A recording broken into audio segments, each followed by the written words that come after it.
Hello, in this video I'm going to show three different ways of controlling the motors that are more advanced than the very basic methods that we've used in class so far.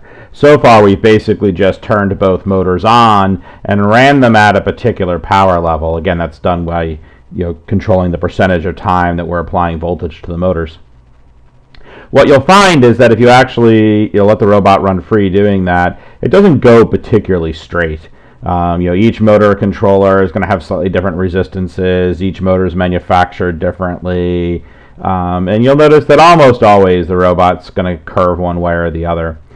Now, since the LEGO Mindstorms platform gives us encoders on the motors, we can actually go ahead and have NXC help us out with that. So the simplest way of doing that is to actually switch the on-forward command to this on-forward sync command that I've shown here. What on-forward sync will do is it will actually use the encoders and make sure that both motors have turned the same amount. Now, if your wheels aren't slipping, this will also help ensure that the robot's going pretty straight. It's not perfect, but it's certainly way better. So basically, it's the same command we've been doing. It's an output constant. It's a power. A third parameter is added here, this 0. It's a little bit different value down here. These are what's called the turn ratio. So 0 is a straight value, and I can run the turn anywhere from a positive 100 to a negative 100, and that'll turn either full left or turn right, depending on which way the motor's facing. This actually works out pretty well. You can still run the power negative if you need to go backwards. And if you run your turn ratio in a value somewhere between 0 and 100, you can actually get your robot to move in a little bit of an arc. So this is a pretty good way to smooth out your motion, get a lot better straightness. So it's a definite step. There's no reason not to use it. It's really not any more complicated than the previous version.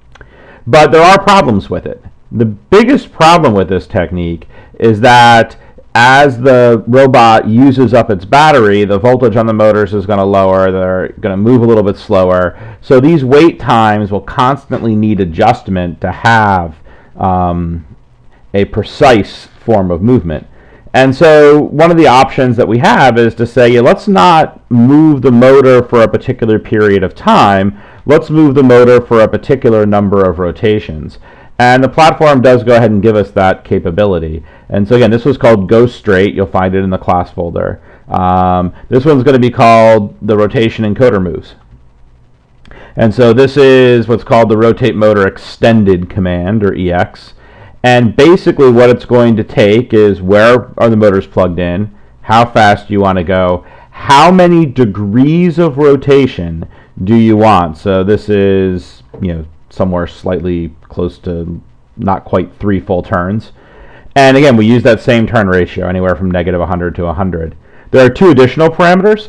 Do you want the motors to be synced up? So without this command, no particular effort is kept to keep both motors together. With this, if it notices one motor lagging, it'll lower its power a little bit. So again, this will help keep your robot in sync.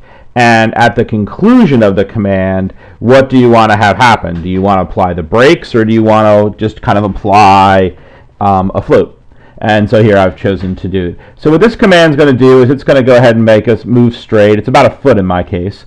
Again, the number of degrees you have to rotate depends on the circumference of the wheels and all sorts of other things. And I'm sure you could break trig out if you're particularly motivated, but there's really no point in it because the errors quickly become better than your math. The better choice is just to run the robot, measure it, and make some adjustments.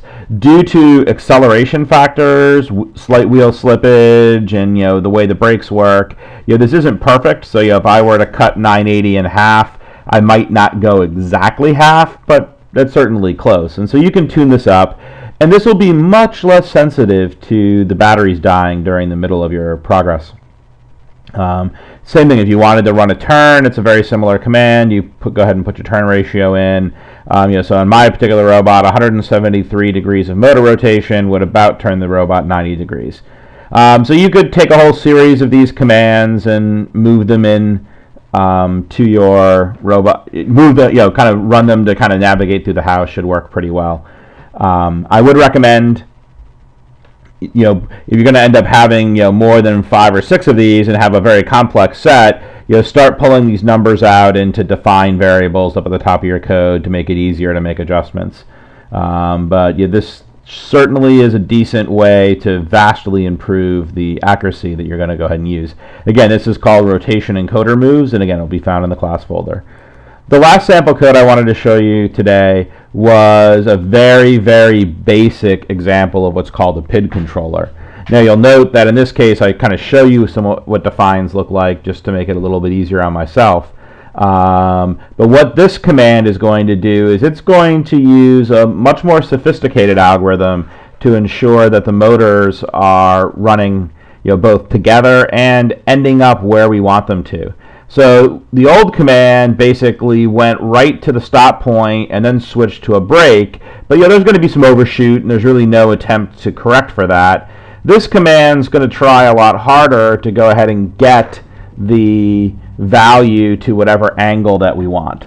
And so it is going to slow down a little bit, and by adjusting these parameters, the proportionate parameter, the integral parameter, and the derivative parameter, you have some level of control over, trading off, do I want to get to the set point very quickly? Am I worried about oscillation or overshoot?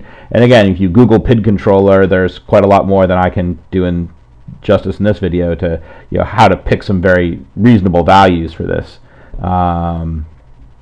This is built in the firmware. It's pretty easy to use. So in this little example, again, I'm moving forward. I'm basically trying to turn and then doing a little bit of a 180. And I didn't actually completely finish tuning this, so both of these values still need a few degrees change, but certainly close enough for government work here. So as you try to navigate through the house, all of these techniques will help you. And again, feel free to kind of mix and match them as you need. I'll see you in class.